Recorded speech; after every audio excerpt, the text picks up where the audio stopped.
সুনামগঞ্জের ধর্মপাশা উপজেলায় কৃষি মানবিক সহায়তা কার্ড না পাওয়াকে কেন্দ্র করে অসন্তোষ দেখা দিয়েছে ক্ষতিগ্রস্ত কৃষকদের মাঝে। ধর্মপাশা থেকে এমানুল হকের পাঠানো তথ্য ও ভিডিও চিত্রে বিস্তারিত থাকছে উম্মে কুসুম সুপ্তির রিপোর্টে।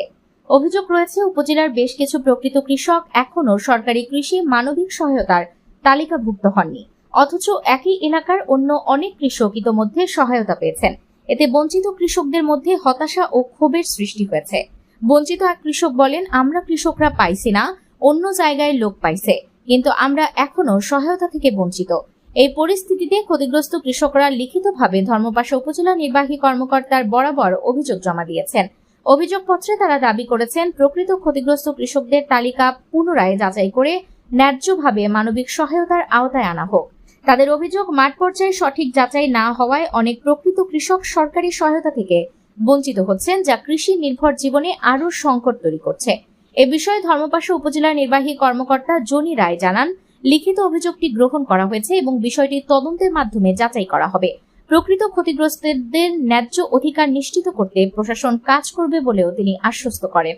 এদিকে কৃষকরা আশা প্রকাশ করেছেন, দ্রুত তদন্ত সম্পন্ন করে তাদের সমস্যার সমাধান করা হবে এবং প্রকৃত কৃষকরাই সরকারি সহায়তার আওতায় আসবেন। সব মিলিয়ে মানবিক সহায়তা বিতরণের স্বচ্ছতা ও সঠিক যাচাইয়ের দাবি এখন জোরালো হয়ে উঠেছে ধর্মপাশা উপজেলায়। সিলেটে ঢাকা থেকে এদের নামাইছে, এন থেকে বোধহয় 23টা না 24টা নামাইছে, তার থেকে মাত্র 4-5টা লোকে অরিজিনালি ভাবে গৃহস্থ কিছুটা আছে। আর এখন এবং সাংবাদিক নিয়ে বিভিন্ন এলাকা মাইমাতব্য নিয়ে মেম্বার নিয়ে তারা তদন্ত করে দেখো সঠিক আছে কিনা। আমার বক্তব্য এই পর্যন্তই। আমাদের এমপি কামরুজ্জামান খান ওনার কাছে আমরা আবেদন এটাই যে উনি যেন সঠিক তদন্ত করি। আমরা কোন হাওরে আপনার ফসল ক্ষতিগ্রস্ত? কালিজানা কোদালিয়া হাওর। আপনার কতটুকু জমি ছিল? আমার প্রায় 11 কেয়ার জমি ছিল। 11 কেয়ার? কতটুকু? আমি 2 কেয়ার জমি কাছে আর 9 কেয়ার জমি আমার চলে গেছে। উপজেলা নির্বাহী অফিসারের বরাবর একটি আবেদন, তার পরবর্তীতে আপনার কোনো আমরা তো খবর পাইনি। এখন আপনি কি বলতে যে তদন্ত করে সরজমিনে আমরা যাতে পাই সেটা। আপনার জমি কোন হাওরে ছিল? আমরা যে আপনার এই যে কালিজানা এই যে সুন্দর কোদালিয়া হওয়ার আপনার কতটুকু জমি ক্ষতি হয়েছে? আমরা যে 30-40 কাঠা জমি ছিল সবগুলাই তো লেগে গেছে প্রায়। এই যে কাইটাও যেটা হয়েছে এটাও লইতে পারছি না। হ্যাঁ, ক্ষতি করেছে। এরপরে আমরা বিভিন্ন এই যে ভর্তুকি কার্ড দিব সরকারে বলছে, এরপরে এগুলো আমরা সংগ্রহ করিয়া অনেকজনের জমি মেম্বার চেয়ারম্যানের কাছে জমা দিছি, কিন্তু যারা পাবার কথা তারা প্রকৃত কৃষক সারা পাই নাই, আর যারা মানে জমি জমা করে নাই সে তারা পাইছে, বুঝছেন। কিন্তু আমরা যারা ক্ষতিগ্রস্ত এমন মানুষ হয়েছে কিছু নিঃসহারা হয়ে গেছে, কিন্তু সারা একজনও পাই নাই। টিউনু স্যারের কাছে আমরা এটা কপি জমা দিতে উনি রিসিভ করছেন, পরবর্তীতে আমরা এটা দেখবো উনি। আচ্ছা, আপনার ফসল কোন হাওরে ছিল? কালিজানা কোদালিয়া কালিজানা। আপনার কতটুকু জমি ছিল? আমার 9 কেয়ার জমি ছিল। কতটুকু কাটতে পেরেছিলেন? আমি কিছুটা কাটতে আছে, আর সবটা পানি চলে গেছে। সবটা পানি চলে। নাম? আমার নাম সাইদুল হক। আপনার ফসল কোন হাওরে ছিল? এটা চট্টনিয়া।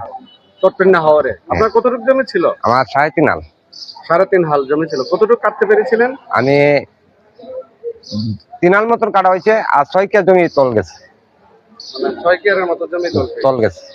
তো আপনাকেও? আমার জমি ছিল 10 কেয়ার। 10 কেয়ারের মধ্যে কতটুকু ক্ষতিগ্রস্ত হয়েছে? জমি অর্ধেকটা কাটতে পারছি, অর্ধেকটা কাটতে পারছি না।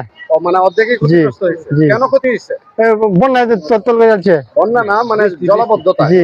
বৃষ্টি পানির যে জলাবদ্ধতা, সেই বৃষ্টি পানির জলাবদ্ধতায় আপনার ফসল ক্ষতিগ্রস্ত হয়েছে। তালিকাটা দেখতে পাচ্ছি, সেটা হচ্ছে ক্ষতিগ্রস্ত কৃষক যারা সরকারি সহায়তা পায়নি। সেই লিস্টে একটু নামগুলি বলবেন কে কে পায়নি?